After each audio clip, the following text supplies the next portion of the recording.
नमस्कार, मी दीपाली. बालविश्व मराठी बेबी वर्ल्डमध्ये सर्वांचं मनापासून स्वागत. नॉर्मली आपण पाहतो की उन्हाळ्याच्या दिवसामध्ये लहान बाळांना किंवा लहान मुलांना केसामध्ये असेल, डोक्याला किंवा मानेच्या फोल्ड्समध्ये, पाठीला, पोटाला, जांघेमध्ये खूप जास्त घामोळ्या येतात आणि या टोचतात सुद्धा. त्यामुळे मुलं हे अगदी इरिटेट होतात, चिडचिड करायला लागतात. लहान बाळ दूध व्यवस्थित पित नाही किंवा त्यांचं रुटीन हे पूर्णतः डिस्टर्ब होतं.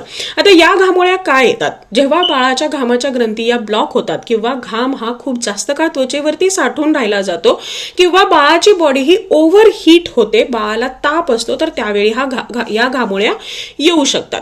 या घामोळ्या येऊ नये यासाठी काय करायचं आहे? तुम्हाला बाळाच्या बॉडीचं टेम्परेचर हे नेहमी मेंटेन ठेवायचं आहे. थंडावा देतील अशा पदार्थांचा बाळाच्या आहारामध्ये समावेश करायचा आहे. शिवाय उन्हाळ्याच्या दिवसामध्ये किमान 2 वेळा तरी दिवसभरामध्ये तुम्हाला बाळाला आंघोळ घालणं किंवा स्पंजिंग करणं गरजेचं आहे. वेळोवेळी बाळाचे जे कपडे आहेत हे चेंज करायचे आहेत. बाळाचे कपडे हे सैलसर आणि कमी रंगाचे असायला हवेत. कॉटनचे कपडे तुम्हाला बाळाला घालायचे आहेत, जेणेकरून आलेला जो घाम आहे हा पटकन शोषला जाईल, खूप जास्त काळ तो त्वचेवरती राहणार नाही. शिवाय जेव्हा तुम्ही बाळाला बाहेरून घेऊन येता घरामध्ये किंवा बाळ हा बाहेरून खेळून आलेला आहे, बाळाची बॉडी हिटिंग, बॉडीचं टेम्परेचर आहे हे वाढलेलं आहे, तर अशा वेळी पटकन बाळाला थंड पाणी प्यायला देणं किंवा बाळाला फॅन पुढे उभं करून तो घाम आहे हा सुकायला लावणं किंवा बाळाला पटकन आंघोळ घालणं, या गोष्टी तुम्हाला टाळायच्या आहेत. आणि बाळाला घामोळ्या येऊ नयेत यासाठी जरी घामोळ्या आल्या नसतील तरी सुद्धा डेली बाळाच्या आंघोळीच्या पाण्यामध्ये तुम्हाला 15 ते 20 कडुनिंबाची पानं टाकायची आहेत आणि त्या पाण्याने बाळाला आंघोळ घालायची आहे. आता ऑलरेडी बाळाला जर घामोळ्या आल्या असतील तर त्या पटकन जाण्यासाठी किंवा त्याचा त्रास वाढू नये यासाठी काय करायला हवं? यासाठी तुम्हाला घामोळ्या जिथे जिथे आलेल्या आहेत तिथे थंड पाणी वारंवार लावायचं आहे. म्हणजे अर्ध्या तासांनी सुद्धा तुम्ही तिथे जर थंड पाणी लावत असाल तर या घामोळ्या पटकन जायला मदत होते. याशिवाय तुम्ही तिथे चंदनाचा लेप लावू शकता, तोही त्या ठिकाणी थंडावा देईल, खाज कमी करेल किंवा या घामोळ्या पटकन कमी यायला मदत होईल.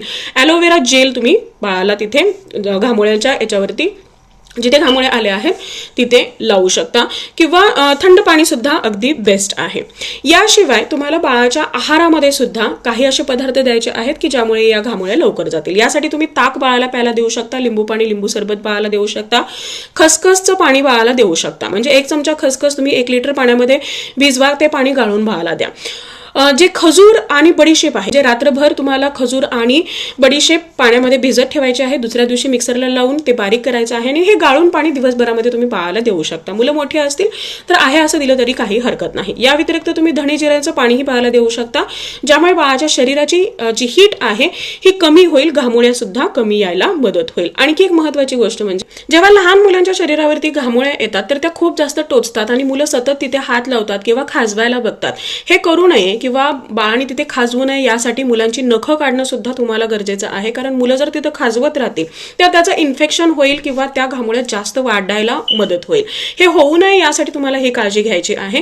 शिवाय या दरम्यान तुम्हाला बाळाला घट्टसर कपडे घालणं किंवा डायपर घालणं या गोष्टी टाळायच्या आहेत. आणि एक हायड्रेशन मेंटेन करण्याचा प्रयत्न करायचा आहे. जे वाढलेलं बॉडीचं टेम्परेचर आहे ते कमी करण्यासाठी किंवा बॉडीला कूल डाऊन करण्यासाठी गरज असते ती ही पाण्याची. आणि म्हणून बाळाच्या आहारामध्ये तुम्हाला पाणी तर द्यायचंच आहे, पण त्या व्यतिरिक्त इतर जे लिक्विड डाएट आहे, रसाळ फळं आहेत, यांचा सुद्धा समावेश जरूर करायचा आहे, ज्यामुळे बॉडी टेम्परेचर खूप जास्त वाढणार नाही आणि असे त्रास बाळाला होणार नाहीत. याशिवाय मुलं जेव्हा बाहेरून खेळून येतात किंवा उन्हातून येतात तर त्यावेळी लगेचच फॅन किंवा थंड पाणी किंवा आंघोळ करायला लावायची नाही.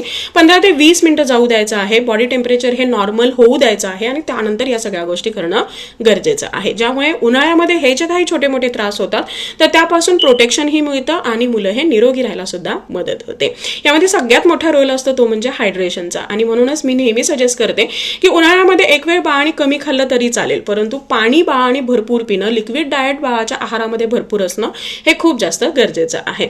बऱ्याचदा पालकांच्या याही कमेंट्स असतात की घामोळ्या बाळाला आल्यानंतर कोणती पावडर लावावी किंवा कोणतं क्रीम लावावं. तर माझं सजेशन हेच राहील की अशा दरम्यान बाळाला कोणतीही पावडर किंवा क्रीम लावण्याची गरज नाही. तुम्ही हे जे काही उपाय सांगितलेले आहेत यामुळे घामोळ्या लवकर कंट्रोलमध्ये आणू शकता किंवा बाळाला घामोळा न येण्यासाठी हे बेस्ट उपाय आहेत. पण एखाद्या केसमध्ये बाळाला अतिशय जास्त प्रमाणामध्ये घामोळ्या आल्या असतील, बाळाला त्याचा खूप जास्त त्रास होत असेल, तर अशा वेळी तुम्हाला डॉक्टरांच्या योग्य त्या सल्ल्याने ही जी पावडर आहे हे वापरणं गरजेचं आहे. शक्यतो जे खूप जास्त काळ त्वचेला चिकट करणारे किंवा त्वचेवर राहणारे जे काही तेल आहेत किंवा ऑइंटमेंट्स आहेत, क्रीम आहेत, हे वापरणं या दरम्यान तुम्हाला टाळायचं आहे. सो आय होप या सगळ्या टिप्स तुम्हाला हेल्पफुल ठरतील आणि हा उन्हाळा निरोगी जायला मदत होईल.